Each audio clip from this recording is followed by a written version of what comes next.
عمر اونجا گفت این اتفاق نمیفته مگر این که گردنهای ما رو با قیچی جدا کنه. سال 7 هجرت بود که یاران پیامبر صلی الله علیه و آله و سلم به خاطر محروم شدن از حج غمگین بودند، اما به خاطر فتنه هایی که یهودی‌ها بر علیه اسلام به پا کرده بودند، شیپور جنگ خیبر زده شد. قلعه های سرزمین خیبر یکی بعد از دیگری فتح می شد و قلعه های وتیح و سلاله محاصره شدند. یهودیای این دوتا قلعه امان خواستن و در عوض متعهد شدند که تمام اموال خودشونو به مسلمونا واگذار کنن و پیامبر هم قبول کردند. وقتی که مسلمونا به قلعه خیبر مسلط شدند، یهودیای فدک قدرت بزرگ اسلام رو کنار خودشون احساس کردن و رعب و وحشت وجودشون رو گرفت. از طرفی هم بخشش رسول خدا نسبت به اون دوتا قلعه رو دیده بودن. برای همین خودشون اقدام به مذاکره کردند و خواستن که پیامبر به اونها اجازه بده که با این که ایمان نمیارن ولی تو سرزمین خودشون باقی بمونن و در مقابل نصفی از سرزمین‌ها و درخت‌ها و نخل‌ها رو به پیامبر تسلیم کنن.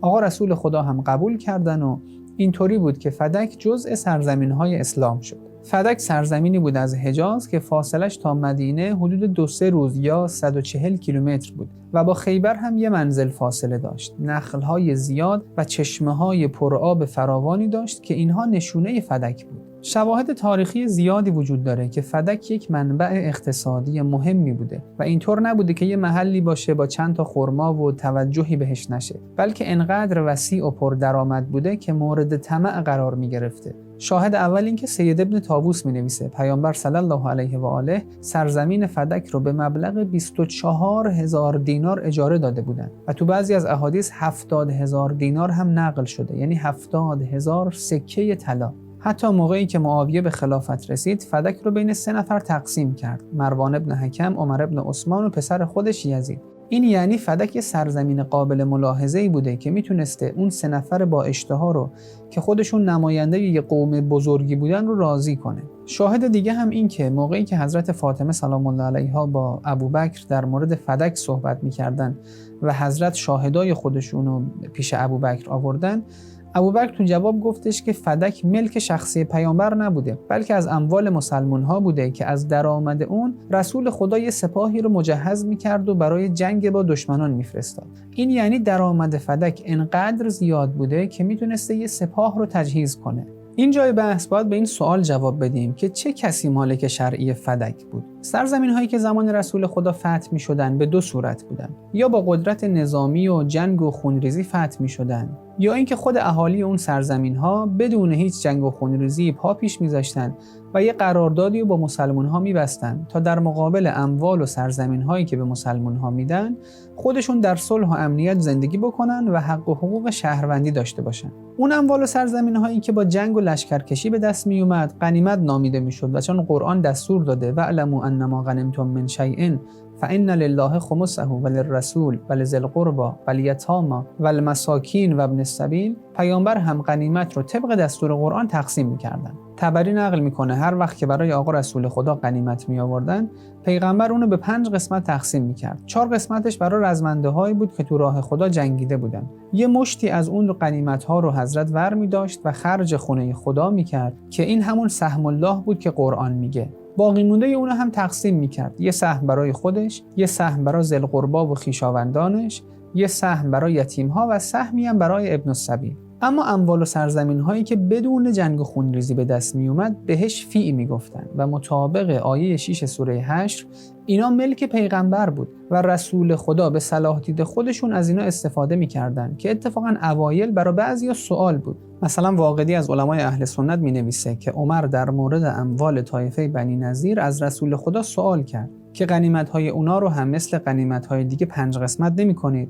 رسول خدا فرمودن که خدا این اموال رو ملک من قرار داده و خودم هر جای دین که نیاز باشه و صلاح بدونم خرجش می‌کنم. تا اینجا اگه براتون مفید بود بی زحمت ویدیو رو لایک کنین تا یوتیوب افراد بیشتری نشون بده.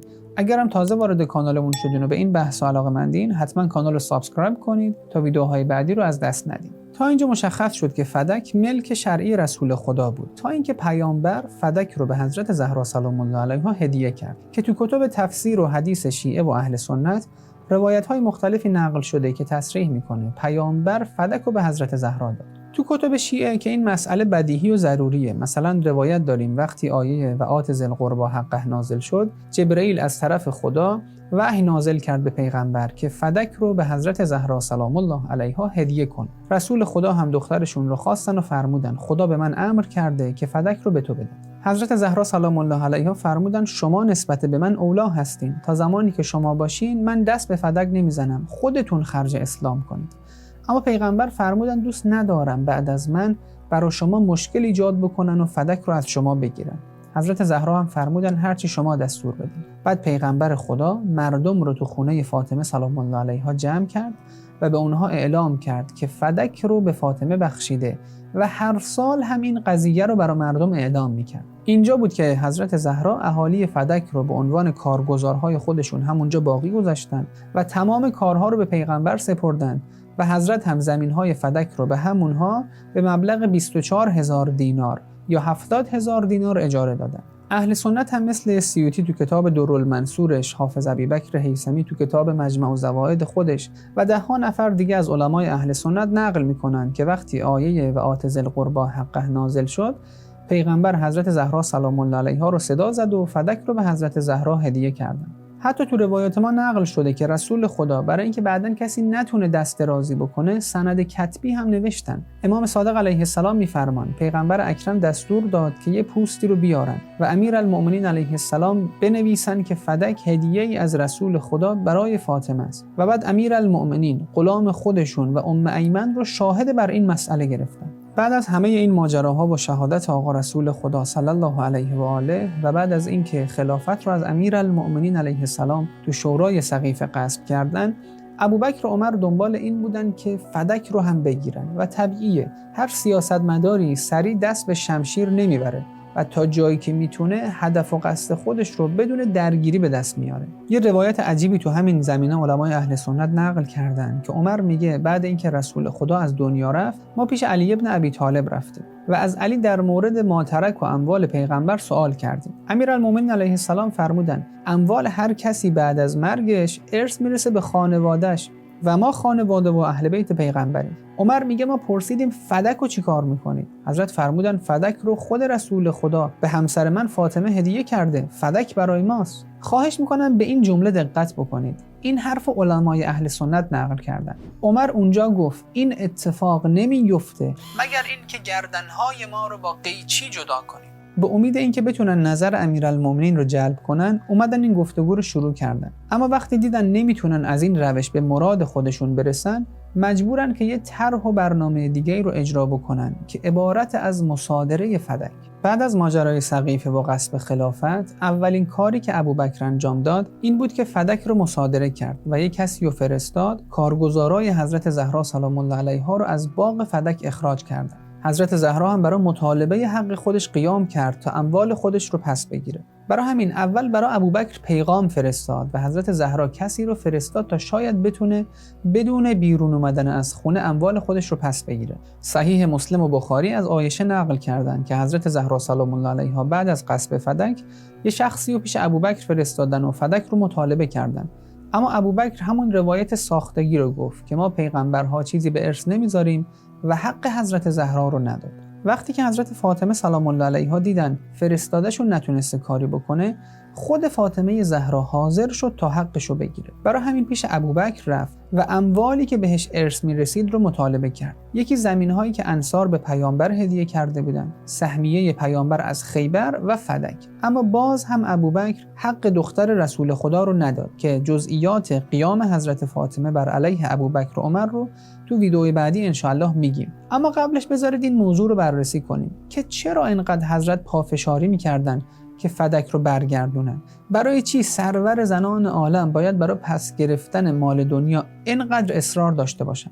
از دو جهت میشه این قیام حضرت زهرا رو بررسی کرد. یکی از جهت اقتصادی که صحبت‌های مختلف و خوبی تو این زمینه شده، مثل اینکه امیرالمؤمنین و حضرت زهرا سلام الله علیهما کمک‌های زیادی به فقرا داشتن و درآمد فدک میتونست زندگی فقرا رو تغییر بده. یا اینکه گفته شده هر انسانی برش واجبه که از مال و جان و ناموسش دفاع کنه. اما به نظرم این دلیل‌ها در مقابل هدف سیاسی حضرت فاطمه اصلا گفتنش هم درست نباشه. علت اصلی قیام حضرت بعد سیاسی اون بود. مرحوم محمد باقر صدر تو کتاب فدک و تاریخ خودش میگه مسئله فدک هیچ ربطی به مطالبه زمین و خونه و مال نداره، بلکه مسئله اسلام و کفره. و ما با بررسی تاریخ فدک بهترین تحلیلی که بهش میرسیم اینه که دلیل و هدف اصلی حضرت مبارزه با حکومت بود. هدف حضرت پرده برداشتن از جریاناتی بود که داشت اتفاق میافتاد و مردم از حقیقت و آثار اون هیچ اطلاعی نداشتن. انشالله ویدئوی خطبه فدکیه حضرت زهرا رو براتون میسازم. شما تو این خطبه میبینید درسته که حضرت زهرا برای گرفتن فدک اومدن مسجد، ولی عمده بحث فاطمه یه چیز دیگه است. حضرت از فلسفه احکام شرعی و علت بعثت پیغمبر و معرفی امیرالمؤمنین حرف میزنه. از طرف دیگه خلیفه رو معرفی میکنه که به یه جایگاهی تکیه زده که علم و تقوای این منصب رو نداره. از طرفی هم حضرت مردم رو مخاطب قرار میده و به اونها میگه شما به جاهلیت برگشتید و از ایمان دست برداشتید. آیا هدف از گفتن این حرفها پس گرفتن فدکه یا برگردوندن اسلام به مسیر اصلی خودش؟ اصلا سیره و روش اهل بیت علیهم السلام این بوده که فدک رو مطالبه کنن اما تو اون هیچ تصرفی نکنن. هر موقع فدک به بچه‌های حضرت زهرا پس داده میشد، دوباره به خواست خدا تو دست افراد ظالم قرار میگیره. خود این مطالبه کردن فدک و تصرف نکردن تو اون نشونه این بوده که فدک یه وسیله و شعاری بوده که اهل بیت به وسیله اون خلیفه اصلی رو به مردم معرفی کنه. پس فدک مثل ذوالفقار شمشیر دولبه حضرت زهرا بود. اگه فدک رو برمیگردوندن، حضرت فاطمه به دنبالش خلافت امیرالمؤمنین رو پیگیری می‌کردن. اگه فدک رو بر نمیگردوندن که همینم شد، حضرت به همه مردم دنیا تا روز قیامت میفهموندن که این حکومت راه پیغمبر رو نمیره و مورد تایید دختر پیامبر نیست و هر کجا که به مصلحتش نباشه برخلاف دستور قرآن و کتاب رسول خدا عمل میکنه. و در آخر شما مگر این شبهه رو شنیدین که چرا امیرالمؤمنین حضرت زهرا رو فرستاد پشت دری که 40 تا مرد دارن اون در رو میشکنن؟ پیشنهاد میکنم که این ویدیو رو از دست ندید. یک نفر مانده از این قوم که بر میگردد. یا علی مدد.